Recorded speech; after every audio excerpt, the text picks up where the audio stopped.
Alors, petite anecdote de mes brillantes aventures dans un foyer logement à Mulhouse. Parce que oui, un jour, j'ai eu l'idée lumineuse de reprendre mes études.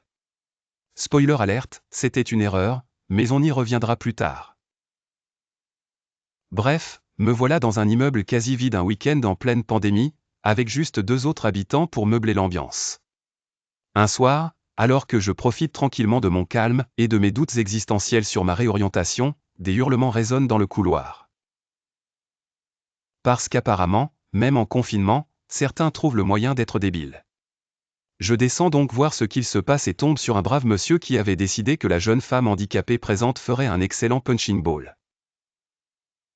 Ambiance cour de récré violente. Étant quelqu'un de fondamentalement poli, oui, parfois, je tente l'approche civilisée. Je tapote son épaule et, dans un français impeccable, lui demande « Auriez-vous l'obligeance de laisser la jeune femme tranquille, s'il vous plaît ?»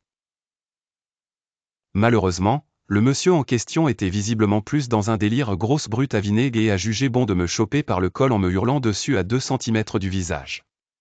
Sans masque. En pleine pandémie. C'est à ce moment-là que mon cerveau a enclenché le mode autodéfense. Merci à cette fameuse commandante qui m'avait appris quelques astuces pour se sortir de situations compliquées. Parce que bon, être poli, c'est bien. Mais être vivant, c'est mieux. J'applique donc la méthode en 3 étapes, les yeux, pour le faire reculer. La gorge, pour le faire bien reculer. Les cacahuètes, pour le mettre au sol. Et tout homme qui se respecte sait que cette dernière étape est une fin de partie immédiate. Le monsieur a donc rejoint le sol avec toute la grâce d'un sac de pommes de terre qui tombe d'un camion. Et comme c'était le confinement, la BAC a eu la gentillesse de venir récupérer le déchet encombrant. Moralité, ce n'est pas parce que c'est un centre pour handicapés que c'est plus facile de s'y attaquer. Parfois, il y a des surprises. Et des cours d'autodéfense bien rentabilisés.